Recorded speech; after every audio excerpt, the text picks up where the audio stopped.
Hi friend, concept management में आपका बहुत बहुत स्वागत है। तो दोस्तों आइए हम चलते हैं आज फिर से लूसेंट सामान्य ज्ञान की ओर, जिसमें हम ऑब्जेक्टिव क्वेश्चन देखेंगे। आज हम केमिस्ट्री से क्वेश्चन लिए हैं। इसमें आइए हम देखते हैं केमिस्ट्री से। इसमें जितना भी ऑब्जेक्टिव क्वेश्चन है सब में टिक मारा हुआ है ऑलरेडी। इसको आप गौर से देखें और रिवीजन करें। आइए देखते हैं, आधुनिक रसायन शास्त्र का जनक किसे माना जाता है? तो आधुनिक रसायन शास्त्र का जनक किसको माना जाता है? तो एंटोनी लोवोइसियर को माना जाता है। द्रव्य की अवस्था की अधिकतम संख्या कितनी होती है? तो 5। द्रव्य की 5 अवस्था होती है। सामान्यतः द्रव्य की अवस्था के भौतिक वर्गीकरण में अवस्था शामिल नहीं होती, तो कोलाइडी अवस्था शामिल नहीं होती। सामान्यतः द्रव की अवस्था के भौतिक वर्गीकरण में कोलाइडी अवस्था शामिल नहीं होती है, और जबकि गैसीय, द्रव, ठोस ये सब शामिल होती है। नेक्स्ट क्वेश्चन देखेंगे। पदार्थ के उन अवस्थाओं में से एक है जो बहुत सी कम घनत्व वाली गैस को अत्यंत कम ताप के तहत ठंडा प्राप्त करती है। तो बोस आइंस्टीन घनीभूत पदार्थ के उन अवस्थाओं में से एक है जो बहुत ही कम घनत्व वाली गैस को अत्यंत कम ताप के तहत ठंडा करती है। विज्ञान के संदर्भ में कौन सा गुण मिश्रण का नहीं है? तो इसकी संरचना नियत नहीं होती है। इसका क्वेश्चन देखेंगे, गौर से देख लीजिए। निम्नलिखित कथनों में से कौन सा कथन सत्य है? तो पानी ऑक्सीजन और हाइड्रोजन का एक यौगिक है। पानी जो होता है ना, ऑक्सीजन और हाइड्रोजन का एक यौगिक है।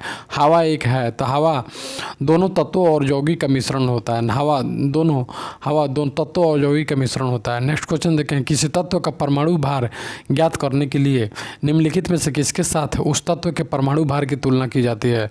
तो हाइड्रोजन के साथ। परमाणु भार ज्ञात करने के लिए हाइड्रोजन के साथ उसकी तुलना की जाती है। विश्व का प्रत्येक पदार्थ अत्यंत सूक्ष्म कणों से मिलकर बना होता है। यह सर्वप्रथम किसने कहा? कणाद ने कहा। निम्नलिखित में से कौन सा एक मिश्रण नहीं है? तो ग्रेफाइट मिश्रण नहीं है। निम्नलिखित में से रासायनिक यौगिक कौन सा है? तो अमोनिया रासायनिक यौगिक है। उसके बाद पदार्थ का परमाणविक सिद्धांत सर्वप्रथम किसने प्रस्तावित किया? तो जॉन डाल्टन ने किया। किसी परमाणु के लिए प्लम पुडिंग मॉडल किसके द्वारा लाया गया था? तो जे थॉमसन के द्वारा लाया गया था। नेक्स्ट क्वेश्चन हम देखेंगे। क्वेश्चन, एक परमाणु के 3 आधारभूत अवयव कौन से हैं? तो प्रोटॉन, इलेक्ट्रॉन और न्यूट्रॉन है। द्रव्यमान की संख्या किसका योग होता है? तो प्रोटॉन और न्यूट्रॉन को जोड़ेंगे तो द्रव्यमान हो जाएगा। निम्नलिखित में से कौन सा एक न्यूक्लियॉन नहीं है? तो इलेक्ट्रॉन न्यूक्लियन नहीं है, जबकि प्रोटॉन, न्यूट्रॉन और पॉजिट्रॉन न्यूक्लियॉन है। न्यूट्रॉन की खोज किसने की थी? तो जे थॉमसन ने की थी। एक इलेक्ट्रॉन क्या होता है? तो नेट आवेश के साथ एक ऊपर परमाणविक कण जो नकारात्मक होता है, तो एक इलेक्ट्रॉन क्या होता है? नेट आवेश के साथ एक ऊपर परमाणविक कण जो नकारात्मक होता है। नेक्स्ट क्वेश्चन, जिन एक परमाणु कणों में सामान्य उप परमाणु कणों से विपरीत गुण होते हैं उन्हें किस नाम से जाना जाता है? तो प्रतिकण के नाम से जाना जाता है। इलेक्ट्रॉन का एक एंटी पार्टिकल क्या होता है? तो पॉजिट्रॉन होता है। किसी पदार्थ में मुक्त इलेक्ट्रॉन की उपस्थिति उसे विद्युत का सुचालक बनाती है। न्यूट्रॉन की खोज किसने की थी? न्यूटन, जेम्स चैडविक ने की थी। कर्ण बोसॉन का नाम संबंधित है, तो एसन बोस से संबंधित है। निम्नलिखित में से कौन सा कथन सही है? तो एक परमाणु के नाभिक में प्रोटॉन और न्यूट्रॉन दोनों विद्यमान होते हैं। नेक्स्ट क्वेश्चन देखें। निम्नलिखित कथनों से कौन सा सही नहीं है? तो कौन सा सही नहीं है? तो सही 3 ठो है, एक सही नहीं है, उसको हम केवल पढ़ेंगे। किसी तत्व के सभी परमाणुओं में न्यूट्रॉनों की संख्या सदैव समान होती है। चलिए इसके बाद फिर से देखेंगे 26 नंबर क्वेश्चन देखेंगे। किसी परमाणु की परमाणुक संख्या से निम्नलिखित में से किसकी संख्या का पता चलता है? तो प्रोटॉन का पता चलता है। किसी तत्व का सर्वाधिक अभिलक्षण गुणधर्म निम्नलिखित में से कौन सा है? तो गुणधर्म परमाणु संख्या है। निम्नलिखित तत्वों में से किसकी परमाणु संख्या फास्फोरस की तुलना में अधिक होती है? तो क्लोरीन की संख्या फास्फोरस की तुलना किसकी परमाणु संख्या फास्फोरस की तुलना में अधिक होती है? तो क्लोरीन की। निम्नलिखित तत्वों में से किसकी परमाणु संख्या नियोन की तुलना में अधिक होती है? तो नियोन की तुलना में मैग्नीशियम की होती है।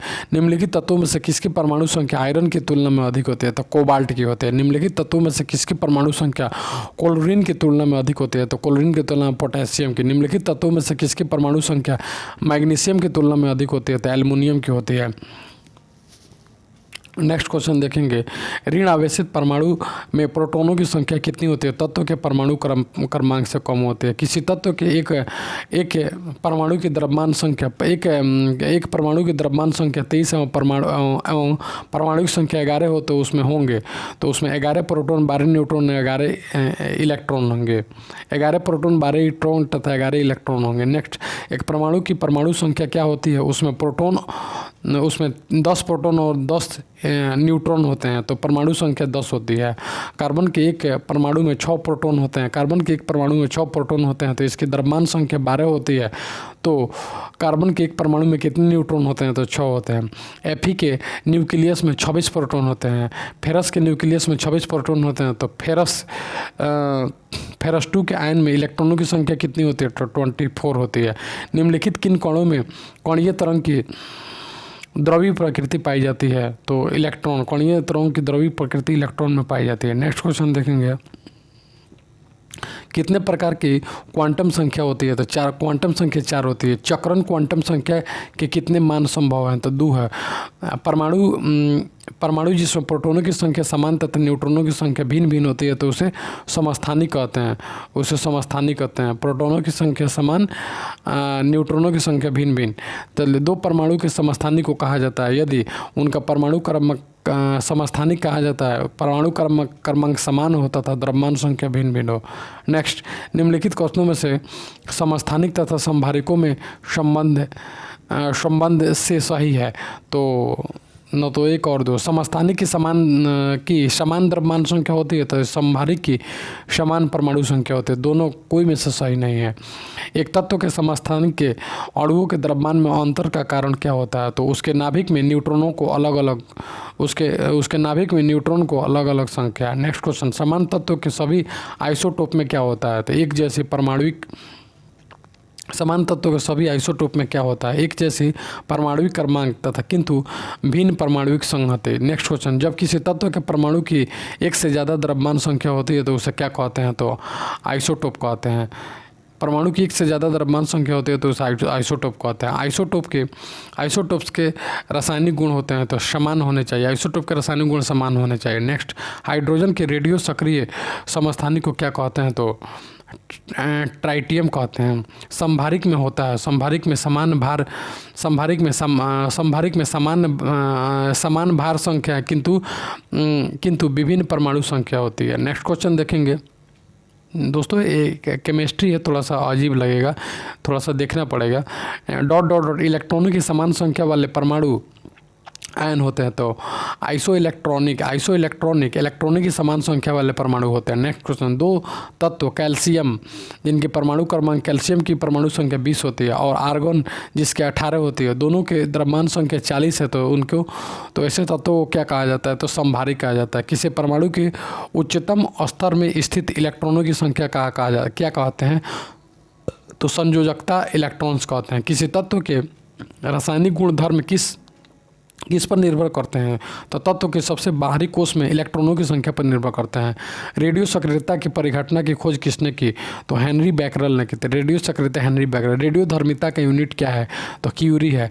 रेडियो धर्मिता मापी जाती है तो गीगर मूलर काउंटर से मापी जाती है। रेडियो धर्मी वस्तुओं को किससे बने पात्र में रखना चाहिए? तो शीशा के बर्तन बने पात्र में रखना चाहिए। रेडियो धर्मी तत्व किसका उत्सर्जन करते हैं? अल्फा, बीटा और गामा का उत्सर्जन करते हैं। निम्नलिखित में से किसमें ऋणात्मक आवेश होता है? तो बीटा किरणन में ऋणात्मक आवेश होता है। नेक्स्ट क्वेश्चन देखेंगे, निम्नलिखित में से किसके उत्सर्जन से संभारिक उत्पन्न होता है? तो बीटा किरण के उत्सर्जन से संभारिक होता है। रेडियो धर्मी पदार्थ में किस दौरान कोई परिवर्तन नहीं होता है? तो गामा उत्सर्जन के कारण कोई परिवर्तन नहीं होता। अल्फा, बीटा, गामा की भेदन शक्तियाँ अपने असोरोही क्रम में किस क्रम में होती है? तो अल्फा, बीटा और गामा। न्यूनतम परगम्य शक्ति किरण कौन सी होती है? तो एक्स किरण होती है। अल्फा कण में क्या होते हैं? तो 2 प्रोटॉन 2 न्यूट्रॉन होते हैं। नेक्स्ट क्वेश्चन देखेंगे अल्फा पार्टिकल्स होते हैं तो बिल्कुल हीलियम के केंद्र के जैसा होता है, हीलियम के केंद्र के जैसा होता है। नेक्स्ट क्वेश्चन, अल्फा कण में दो धनात्मक आवेश होते हैं, इसके द्रव्यमान निम्न में से किस एक के बराबर होता है? तो हीलियम के एक परमाणु के द्रव्यमान के बराबर होता है। रेडियो एक्टिव सामग्री से उत्सर्जित बीटा किरणें क्या कहलाती है? तो केंद्रक के चारों ओर घूमने वाले इलेक्ट्रॉन कहलाती है। गामा किरणें किससे बनी होती है? विद्युत चुम्बकीय तरंगों से बनी होती है। किसी नाभिक के गामा क्षय से क्या होता है? तो न तो नाभिक की द्रव्यमान संख्या बदलती है और न ही परमाणु संख्या बदलता है। निम्नलिखित में से कौन से एक रेडियो सक्रिय तत्व है? तो प्लूटोनियम एक रेडियो सक्रिय तत्व है। कार्बन डेटिंग निम्न की आयु निर्धारण हेतु प्रयुक्त होता है? तो जीवाश्म की आयु निर्धारण। कार्बन तिथि निर्धारण में कार्बन का कौन सा समस्थानिक प्रयुक्त होता है? तो कार्बन का C6, नीचे 6 ऊपर 14। एक रेडियोधर्मी तत्व की अर्ध आयु 10 दिन होता है, तो इसका अभिप्राय यह होता है कि पदार्थ का 3/4 भाग का विघटन 20 दिनों में हो जाएगा। 3/4 भाग का विघटन 20 दिनों में हो जाएगा। Important question. चलिए, रेडियोधर्मी पदार्थ का आधा जीवन काल 70 दिन का होता है। उसी पदार्थ का 1 ग्राम कितने दिन के बाद 0.25 ग्राम रह जाएगा? तो 140 दिन के बाद। आधा 70 दिन का तो उसका 0.25 ग्राम 40 दिन में। किसी रेडियो सक्रिय पदार्थ रेडियो की अर्ध आयु 1600 वर्ष है। कितने वर्ष बाद रेडियो सक्रिय पदार्थ का 25% शेष बचेगा? तो 3200 वर्ष बाद शेष बचेगा। नेक्स्ट क्वेश्चन देखेंगे, रक्त कैंसर यानी ल्यूकेमिया जिसको बोलते हैं अंग्रेजी में, कि रोकथाम में किसका प्रयोग किया जाता है? तो फास्फोरस 32। रक्त कैंसर के लिए फास्फोरस 32 का प्रयोग किया जाता है। निम्न में से कौन सा सुमेलित नहीं है? तो कोबाल्ट 60 शरीर के अंतराल के अर्बुद का उपचार करते हैं। कोबाल्ट 60 शरीर के अंतरंग में इसका उपचार किया जाता है। आयोडीन 301 और आयोडीन 100 व्यक्ति थायराइड के लिए उपयोग होता है, उपचार में आता है।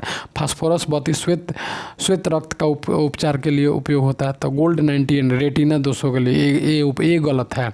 कोबाल्ट 60 आमतौर पर विकिरण चिकित्सा में प्रयुक्त होता है क्योंकि इसमें गामा किरण होती है कोबाल्ट 60 में 12। चलिए, 1 और 2 को मिलान करना है।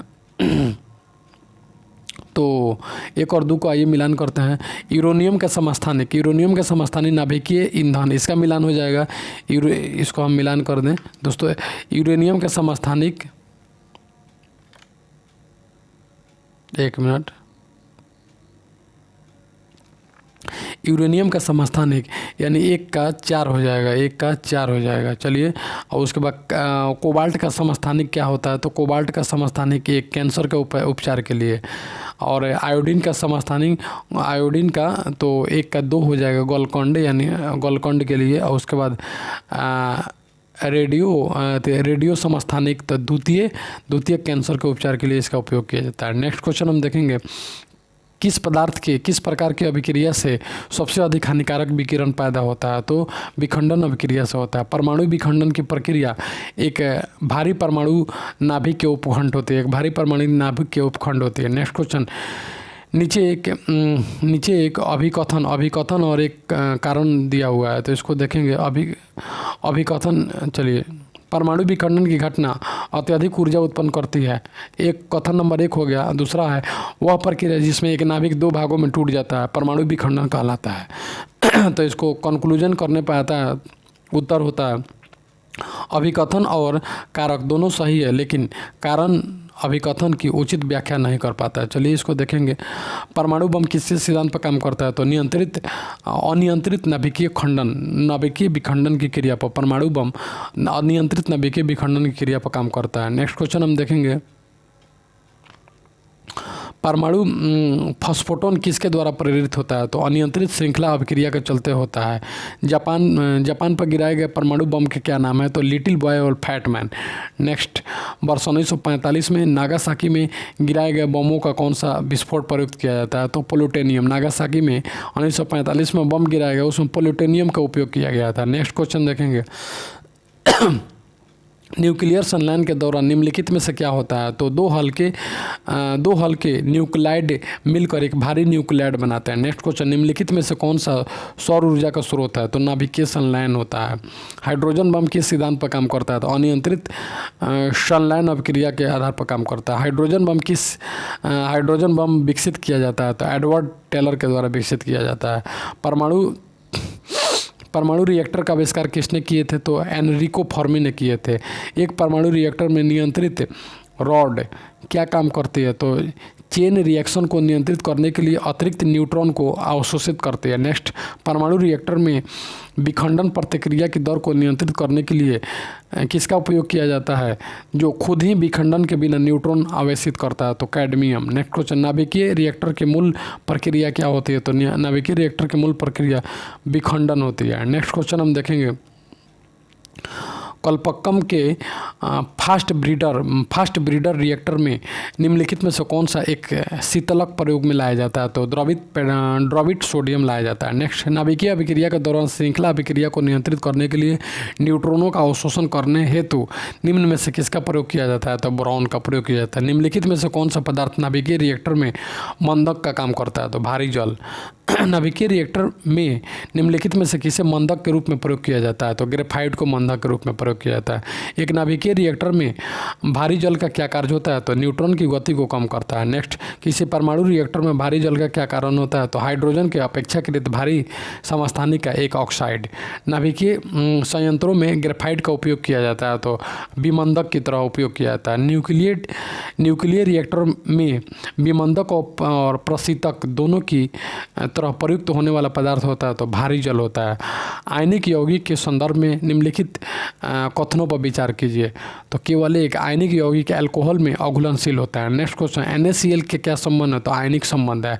दो परमाणुओं के बीच की बंध सहसंयोगी प्रकृति अधिक होती है यदि उसके विद्युत ऋणात्मकता का अंतर कम होता है। नेक्स्ट क्वेश्चन देखेंगे, इसमें डॉट है, तो इसमें डॉट में उठा के रख देते हैं। ध्रुवीय संयोजक बंध पानी के अणु के भीतर परमाणुओं को बांध कर रखता है। ध्रुवीय संयोजक बंध पानी के अणु के भीतर बांध कर रखता है। नेक्स्ट क्वेश्चन हम देखेंगे इसका बाकी पार्ट। चलिए, एक धातु के फॉस्फेट का सूत्र MHPO4 है। इसके कोलाइड का सूत्र होता है MCl2। इसके कोलाइड का MHPO4 इसका सूत्र होता है, इसका कोलाइड का MlCl2 होता है। चलिए, बेरियम को आदर्श गैस का इलेक्ट्रॉन विन्यास प्राप्त करने के लिए 2 इलेक्ट्रॉन को खोना पड़ता है। बेरियम को आदर्श गैस का इलेक्ट्रॉन विन्यास प्राप्त करने के लिए 2 खोना पड़ता है। ऑक्सीकरण प्रक्रिया में निम्नलिखित में से क्या होता है? तो इलेक्ट्रॉनों में कमी होती है। ऑक्सीकारक यानी उपचयन में क्या होता है? तो उपचयन में किसी पदार्थ में धन विद्युत तत्व जोड़ा जाता है, धन विद्युतीय तत्व का अनुपात बढ़ता है। नेक्स्ट क्वेश्चन देखेंगे, निम्नलिखित रासायनिक तत्वों में से किस एक तत्व की अपने सभी यौगिकों में ऑक्सीकरण अवस्था समान होती है? तो फ्लोरीन। इसका ऑक्सीकरण अंक सदैव 1 होता है, तो फ्लोरीन का 1 होता है। OF2 में ऑक्सीजन की ऑक्सीकरण अवस्था होती है, तो ऑक्सीकरण अवस्था इसमें +2 होती है। निम्नलिखित में से कौन सा कथन सही है? तो हाइड्रोजन के लिए 1 से अधिक ऑक्सीकरण अंक हो सकते हैं। नेक्स्ट, निम्नलिखित में से सबसे प्रबल ऑक्सीकारक एजेंट क्या होता है? तो क्लोरीन होता है। निम्नलिखित में से कौन सी एक उपापचयी प्रक्रिया होती है? तो 2HGO जिस पर ऊष्मा दिया जाता है, तो 2Hg + O2 बन जाता है। नेक्स्ट, अभिक्रिया ZnO + C जुड़ करके Zn + CO में C निम्नलिखित में से किस एक तत्व के कार्य करता है? तो C अपचायक का काम करता है। मिलान करना है। चलिए, इसमें मिलान हम कर देते हैं। सोडियम हाइड्रोक्साइड का मिलान करेंगे। सोडियम हाइड्रोक्साइड यानी 1 का 2 से मिलान हम कर देंगे, इसका हो जाएगा क्षार होता है। सोडियम हाइड्रोक्साइड क्षारीय होता है। कैल्शियम ऑक्साइड क्या होता है? तो कैल्शियम ऑक्साइड क्षारक होता है, बेस होता है। नेक्स्ट, एसिटिक अम्ल क्या होता है? तो एसिटिक एसिटिक अम्ल क्या होता है? तो एसिटिक अम्ल इसका एसिटिक अम्ल क्षारीय होता है।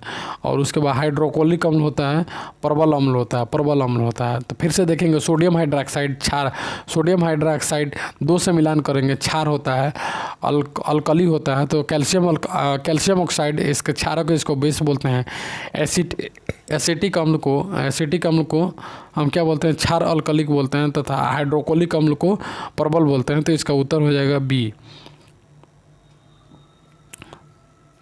चलिए नेक्स्ट क्वेश्चन हम आएंगे। नेक्स्ट क्वेश्चन में कह रहा है एम्फोटेरिक यानी उभयधर्मी इसको बोलते हैं। एम्फोटेरिक पदार्थ किस रूप में कार्य करता है? तो अम्ल और क्षार दोनों के रूप में काम करता है। यदि एक पदार्थ का पीएच 7 से कम है तो इसे माना जाता है तो एसिड तेजाब माना जाता है। 7 से कम है तो यह क्षारीय माना जाता है, एसिड तेजाब में। अम्ल वर्षा का पीएच कितना होता है? तो अम्ल वर्षा 5.5 से कम होता है। नेक्स्ट बहुआसुत जल के एक नमूने का पीएच मान होता है 0 के अति निकट।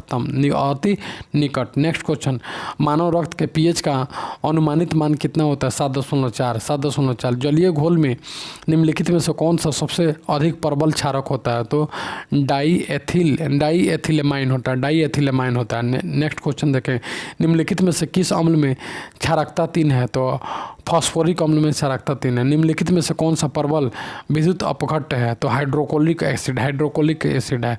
दूध होता है तो पायस होता है। जब 2 तरल पदार्थ एक दूसरे में घुलते नहीं हैं और सॉल्यूशन नहीं बनाते तो उसे क्या कहते हैं? तो अभिसरणीय कहते हैं उसको।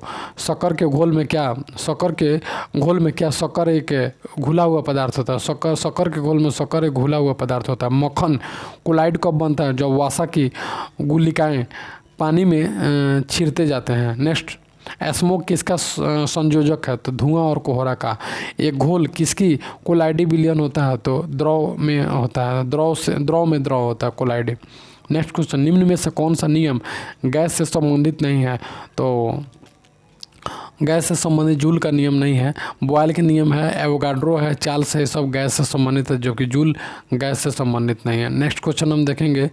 नेक्स्ट क्वेश्चन कह रहा है कि कौन सा समीकरण चार्ल्स नियम को प्रकट करता है? यानी चार्ल्स नियम को VT करता है, VT। चलिए, सामान्य तापक्रम एवं दाब पर सभी गैस के समान आपतन में अणुओं की संख्या बराबर होती है। इस नियम को क्या कहते हैं? तो एवोगाड्रो नियम कहते हैं। किसी गैस का आणविक द्रव्यमान कितना होता है? उसके वाष्पन से दोगुना होता है। परम शून्य को किस प्रकार परिभाषित किया जाता है?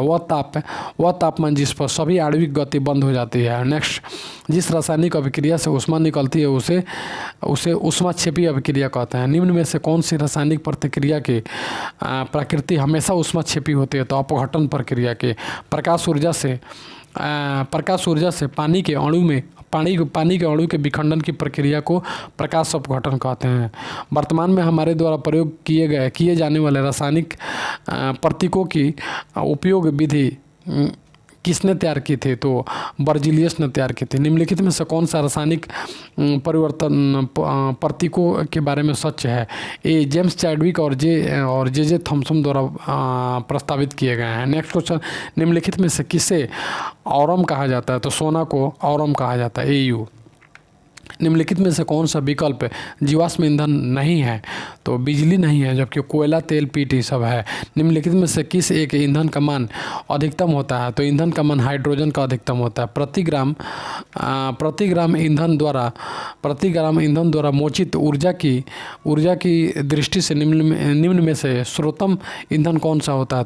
तो सर्वोत्तम ईंधन हाइड्रोजन होता है, हाइड्रोजन। नेक्स्ट क्वेश्चन हम देखेंगे। निम्नलिखित में से कौन से ईंधन से सबसे कम पर्यावरण प्रदूषण होता है? तो हाइड्रोजन से सबसे कम प्रदूषण होता है। जल गैस किसका संयोजन है? जल गैस CO+H2 का संयोजन। निम्नलिखित में से कौन सा एक भाप अंगार गैस है? तो कार्बन मोनोऑक्साइड और हाइड्रोजन का मिश्रण भाप अंगार गैस है। निम्नलिखित में से किसका प्रयोग नोदक या रॉकेट में ईंधन के रूप में किया जाता है? तो द्रव हाइड्रोजन और द्रव ऑक्सीजन को ईंधन के रूप में, द्रव हाइड्रोजन और ऑक्सीजन को।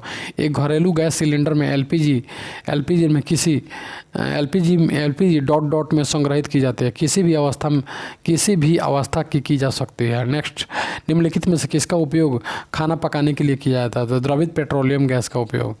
कथन ए और बे का मिलान, ये सही है और आर गलत है। ए और आर का, घरेलू गैस सिलेंडर में होने वाले रिसाव का पता लगाया जा सकता है, ये भी सही है। एलपीजी गंध तीव्र होता है, ये भी गलत है। नेक्स्ट क्वेश्चन हम देखेंगे 154 में खाली स्थान, इसमें भर देंगे सल्फर यौगिक की उपस्थिति के कारण हमें वह गंध महसूस होता है, सल्फर यौगिक की। चलिए नेक्स्ट क्वेश्चन देखेंगे, ये मिलान करना है। चलिए मिलान करना है तो सीएनजी का मिलान हम किससे करेंगे? तो ब्यूटेन और प्रोपेन का मिश्रण होता है। एलपीजी का मिलान करेंगे तो एलपीजी होता है हाइड्रोजन मीथेन कार्बन मोनोऑक्साइड का मिश्रण होता है। उसको कोल गैस का मिलान करेंगे मीथेन और इथेन का मिलान होता है। जल गैस का कार्बन मोनोऑक्साइड और हाइड्रोजन कार्बन मोनो। सीएनजी का हम मिलान किए किससे? तो ब्यूटेन और प्रोपेन से। एलपीजी का मिलान किए हम तो हाइड्रोजन मीथेन कार्बन मोनोऑक्साइड। उसके बाद कोल गैस का होता है, कोल गैस का मीथेन और इथेन। जल गैस का होता है कार्बन मोनोऑक्साइड और हाइड्रोजन। चलिए दूसरा का बी। नेक्स्ट क्वेश्चन कह रहा है कि निम्नलिखित में से कौन संपीड़ित प्राकृतिक गैस में अनुपस्थित होता है? तो प्राकृतिक गैस में अनुपस्थित होता है कार्बन डाइऑक्साइड अनुपस्थित होता है प्राकृतिक गैस में। नेक्स्ट क्वेश्चन हम देखेंगे, बायोगैस संयंत्र से निष्कासित निम्नलिखित में से कौन सी गैस ईंधन गैस के रूप में प्रयोग की जाती है? तो मीथेन गैस को ईंधन गैस का। बायोगैस को किस अन्य नाम से जाना जाता है? तो गोबर गैस के नाम से जाना जाता है। निम्नलिखित में से किसने गोबर गैस प्रणाली का आविष्कार किया? तो सीवी देसाई ने किया। उसके बाद न्यूजीलैंड मैडलिफ और मेयर नामक वैज्ञानिक ने किसका विकास किया? तो आवर्त सारणी के विकास का, आवर्त सारणी विषय वस्तु का विकास किया। नेक्स्ट क्वेश्चन, आधुनिक आवर्त सारणी का आविष्कारक तो मेंडेलीफ को माना जाता है। मूल तत्वों की आवर्त सारणी बनाने वाले पहले वैज्ञानिक कौन थे? तो मेंडेलीफ थे। डामित्री मेंडेलीफ ने क्या तैयार किया? तो रासायनिक तत्वों की आवृत्ति तैयार किया। नील बोहर के आधुनिक आवर्त सारणी के संदर्भ में निम्न में से क्या सही नहीं है?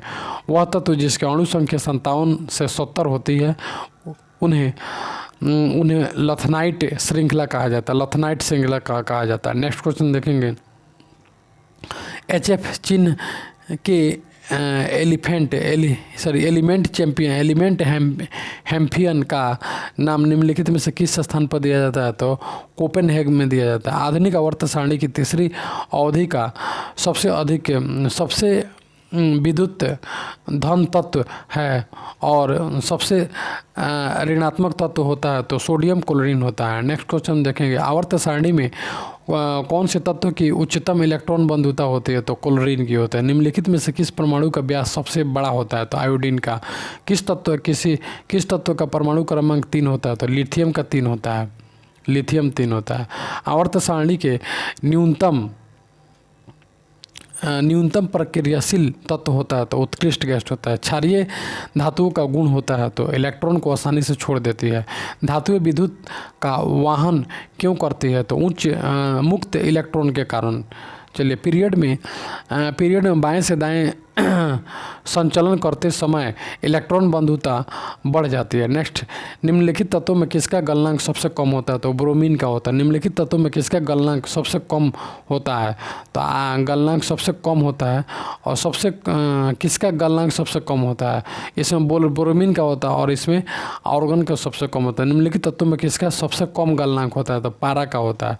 सोडियम धातु का संग्रहण निम्नलिखित में से डुबो कर किया जाता है? तो केरोसिन में डुबो कर किया जाता है। आजकल सड़कों पर रोशनी के लिए प्राय पीले लैंपों का प्रयोग किया जाता है। उन लैंपों में निम्न में से किस गैस का प्रयोग किया जाता है? तो सोडियम गैस का प्रयोग किया जाता है। निम्नलिखित में से किस आमतौर पर वॉशिंग सोडा के रूप में किया जाता है? तो सोडियम कार्बोनेट का। धोने का सोडा किसका प्रचलित नाम है? तो सोडियम कार्बोनेट का प्रचलित नाम है। सोडियम कार्बोनेट सामान्यतः माना जाता है तो सोडा माना जाता है। वॉशिंग सोडा का इस्तेमाल किया जाता है तो कठोर जल को नरम करने के लिए। धोने के सोडा का रासायनिक सूत्र होता है Na2CO3 × 10H2O। Na2CO3 × 10H2O। Next question देखेंगे, निम्नलिखित में से कौन सा एक है बेकिंग सोडा का रासायनिक नाम होता है? सोडियम बाइकार्बोनेट होता है बेकिंग सोडा। सोडियम बाइकार्बोनेट का सामान्य नाम होता है तो बेकिंग सोडा। खाने का सोडा होता है सोडियम बाइकार्बोनेट। उसके गूथे आटे में बेकिंग सोडा किस लिए मिलाया जाता है? तो CO2 उत्पन्न करने के लिए। जब सोडियम बाइकार्बोनेट के अत्यधिक गर्म किया जाता है तो क्या उत्पन्न होता है? तो सोडियम कार्बोनेट उत्पन्न होता है। फोटोग्राफी में सामान्यतः प्रयोग किए जाने वाले हाइपो का रासायनिक नाम हुआ था तो सोडियम थायोसल्फेट होता है। फोटोग्राफी में सोडियम थायोसल्फेट यानी Na2CO Na2SO2 N2Na2S2O3 का विलयन का प्रयोग क्यों किया जाता है? तो अनअपघटित सिल्वर ब्रोमाइड को विलेय सिल्वर थायोसल्फेट संकुल के रूप में निकालने के लिए। नेक्स्ट क्वेश्चन, निम्नलिखित पदार्थों में से कौन सा फोटोग्राफिक में तथा एक एंटी क्लोर के रूप में प्रयुक्त होता है? तो सोडियम थायोसल्फेट होता है। फोटोग्राफी में अस्थायी कर विकासक के रूप में उपयोग होने वाला रसायन क्या होता है? तो सोडियम थायोसल्फेट होता है। कार चालक की सुरक्षा के लिए प्रयोग में आने वाला वायु थैला में क्या होता है? तो सोडियम एंजाइम होता है। प्रकृति में पाए जाने वाला सोडियम क्लोराइड अथवा टेबल नामक कौन सा खनिज होता है? तो हैलाइट होता है। NaCl किसका रासायनिक होता है? तो नमक। खाने वाले सामान्य नमक का रासायनिक नाम क्या होता है? तो सोडियम क्लोराइड होता है। चलिए नेक्स्ट क्वेश्चन देखेंगे, चिल्ली सीरा किसका सामान्य नाम है? तो सोडियम नाइट्रेट का नाम है। कास्टिक सोडा का रासायनिक नाम होता है तो सोडियम हाइड्रोक्साइड होता है। निम्नलिखित तत्वों में से कौन एक ठोस हाइड्रोजन कार्बोनेट नहीं बनाता है? तो पोटेशियम। पोटेशियम नाइट्रेट का उपयोग उर्वरक के उत्पादन में होता है। बारूद बनाने में निम्नलिखित में से किस तत्व का इस्तेमाल किया जाता है? पोटेशियम नाइट्रेट का। गन पाउडर किस मिश्रण से बना होता है? तो चारकोल, सल्फर और पोटेशियम नाइट्रेट। समुद्र के पानी में कौन सी धातु निकाली जाती है? तो मैग्नीशियम निकाली जाती है। मैग्नीशियम। अति मुलायम खनिज टॉक मुख्यतः होता है तो मैग्नीशियम सिलिकेट होता है। निम्नलिखित में किस एक पदार्थ का उपयोग रंगाई एवं चर्म उद्योग में रंग बंधक के रूप में किया जाता है तो magnesium sulphate. Next, milk of magnesia के रूप में बाजार में लाए जा रहा है प्रति अम्ल का मुख्य तत्व होता है तो MgOH2। मिल्क ऑफ मैग्नीशिया का प्रयोग किस रूप में किया जाता है? तो लैक्सेटिव में किया जाता है मिल्क ऑफ मैग्नीशिया का प्रयोग। नेक्स्ट, एप्सम लवण किसका यौगिक है? तो Mg का यौगिक है। पृथ्वी की पपड़ी में सबसे ज़्यादा पाए जाने वाला धातु कौन सा होता है? तो एल्युमिनियम धातु होता है। बॉक्साइड अयस्क है तो एल्युमिनियम का। क्रायोलाइट किस धातु का अयस्क है? तो क्रायोलाइट बेरियम का अयस्क है। क्रायोलाइट बेरियम का अयस्क है। नेक्स्ट क्वेश्चन हम देखेंगे, किस उद्योग द्वारा बॉक्साइड कच्चे माल के तौर पर इस्तेमाल किया जाता है? तो एल्युमिनियम। यद्यपि भूपटल में एल्युमिनियम की मात्रा लोहे से अधिक और फिर भी एल्युमिनियम लोहे से महंगा होता है। क्यों? तो एल्युमिनियम उत्पादन की धात्विक विधियां लोहे की अपेक्षा अधिक खर्चीली होती है। एल्युमिनियम के संबंध में निम्नलिखित में से कौन सा कथन सही है? तो एल्युमिनियम प्रकृति में स्वतंत्र अवस्था में पाया जाता है। नेक्स्ट क्वेश्चन, रक्तस्राव को रोकने के लिए आमतौर पर किस एल्युमिनियम तत्व का प्रयोग किया जाता है? तो पोटास एलम का प्रयोग किया जाता है। जल शोधन के लिए निम्नलिखित में से किसका प्रयोग किया जाता है? तो एलम का प्रयोग किया जाता है। निम्नलिखित में से किस यौगिक का उपयोग अग्निरोधक कपड़ा बनाने में किया जाता है? तो एल्युमिनियम सल्फेट का प्रयोग किया जाता है। जियोलाइट क्या है? तो जियोलाइट क्या होता है? तो हाइड्रेट सोडियम एल्युमिनियम सिलिकेट को कहते हैं। नेक्स्ट क्वेश्चन देखेंगे, नेक्स्ट को रहा है पसीना रोधी पदार्थों में सामान्यतः निम्नलिखित में से क्या होता है? तो एल्युमिनियम यौगिक होता है। एल्युमिनियम नाइट्रेट का रासायनिक नाम क्या होता है? तो AIN होता है। उसके बाद प्लास्टर ऑफ पेरिस का रासायनिक नाम क्या होता है? तो 2SO plaster of Paris 2SO4 into 2H2O। Plaster of Paris का रासायनिक नाम क्या होता है? तो कैल्शियम सल्फेट हाइड्रेट होता है। टूटी हड्डियों को जोड़ने के लिए निम्न में से किसका प्रयोग किया जाता है? तो प्लास्टर ऑफ पेरिस का प्रयोग किया जाता है। नेक्स्ट क्वेश्चन देखेंगे, क्वार्ट्ज किससे बना होता है? कैल्शियम सिलिकेट से बना होता है। ब्लीचिंग पाउडर का सर्वाधिक सक्रिय घटक होता है कैल्शियम हाइपोक्लोराइट होता है। एक्स पीले रंग का एक पाउडर है और यदि इसे हवा में खुला छोड़ दिया जाता है तो इसमें से तीक्ष्ण गंध आती है। यह गंध पीने के पानी को कीटाणु मुक्त करता है। यह कास्टिक चूने की क्लोरीन गैस से प्रतिक्रिया करके तैयार किया जाता है। एक्स की पहचान CaOCl2। नेक्स्ट, ब्लीचिंग पाउडर निम्नलिखित में से किसे गुजार कर तैयार किया जाता है? बुझे चूने पर क्लोरीन को गुजार कर ब्लीचिंग पाउडर तैयार किया जाता है। विरंजक पाउडर को तैयार करने में प्रयुक्त होने वाली गैस कौन सी है? तो क्लोरीन गैस होती है। जल के निर्जलीकरण के लिए निम्नलिखित में से किसका व्यापक प्रयोग किया जाता था? ब्लीचिंग पाउडर के लिए। निम्नलिखित में से कौन सा रसायन फल पकाने के लिए उपयोग में लाया जाता है? Calcium carbide. कैल्शियम का बिना बुझे चूने का रासायनिक नाम क्या होता है? तो कैल्शियम ऑक्साइड होता है। चौक का रासायनिक नाम क्या होता है? तो कैल्शियम कार्बोनेट होता है। निम्न में से क्या पानी में अघुलनशील होता है? तो कैल्शियम कार्बोनेट अघुलनशील होता है। मार्बल का प्रयोग भवन निर्माण सामग्री के रूप में भी किया जा सकता है और मूर्ति बनाने के लिए भी इसका रासायनिक नाम क्या होता है? कैल्शियम कार्बोनेट होता है। मार्बल को कैल्शियम कार्बोनेट बोलता है। निम्नलिखित में से कौन सा लवण मानव हड्डियों में सबसे अधिक मात्रा में पाया जाता है? कैल्शियम फॉस्फेट पाया जाता है। निम्नलिखित में से कौन सा एक संक्रामक धातु है? तो मैग्नीज होता है।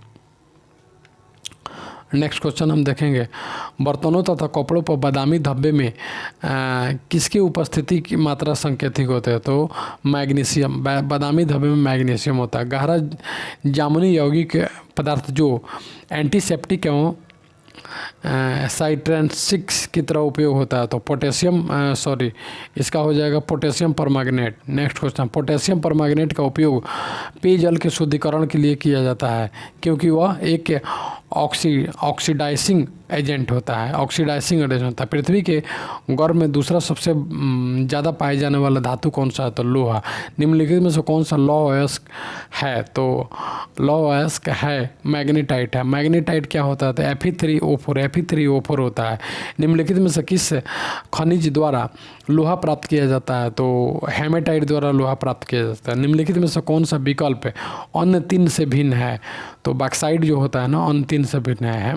चलिए, लोहा अयस्क से लोहा विनिर्मित करने की प्रक्रिया को क्या कहते हैं? तो अपचयन कहते हैं। कठोर स्टील में होता है तो 0.5 से 1.5% कार्बन होता है। स्टील को कठोरता प्रदान करने के लिए मिलाई जाती है तो क्रोमियम मिलाई जाती है।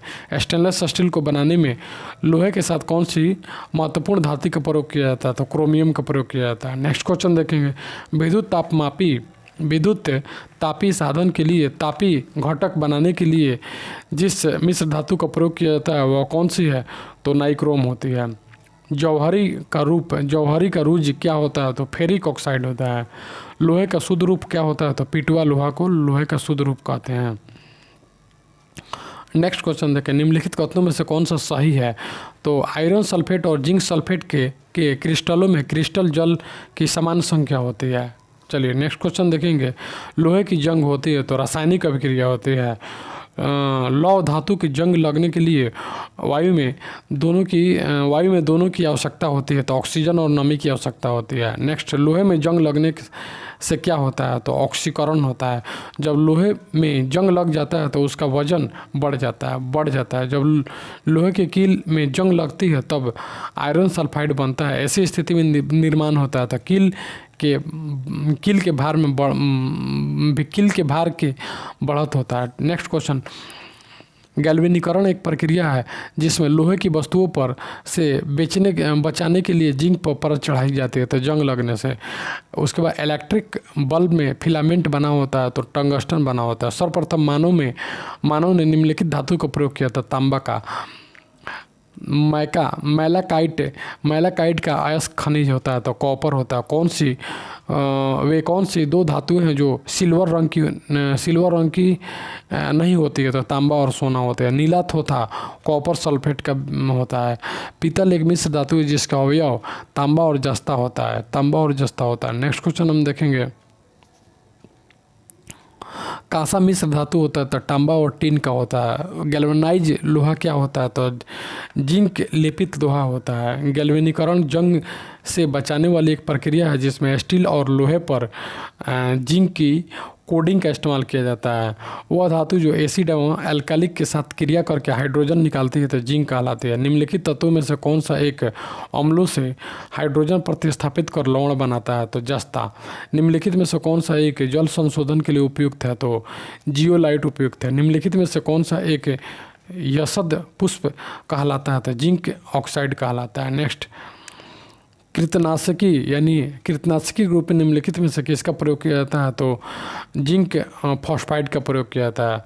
इसके बाद में इस्पात या आयरन की वस्तु में जिंक की पतली परत के लेपन का क्या होता है तो यशद लेपन होता है। निम्नलिखित युग्म में से कौन सा साधारण टॉर्च सेल के टर्मिनलों को बनता है तो जिंक कार्बन।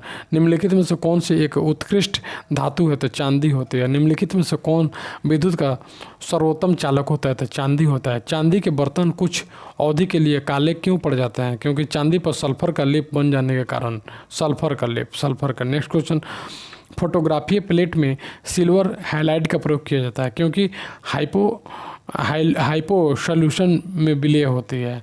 चलिए इसके बाद हम देखेंगे अगला क्वेश्चन, फोटोग्राफी में उपयोग होती है तो सिल्वर ब्रोमाइट होती है। निम्नलिखित सिल्वर लौड़ों में किसको कृत्रिम वर्षा उत्पन्न कराने के लिए उपयुक्त माना जाता है तो सिल्वर आयोडाइड को कृत्रिम वर्षा होता है सिल्वर आयोडाइड।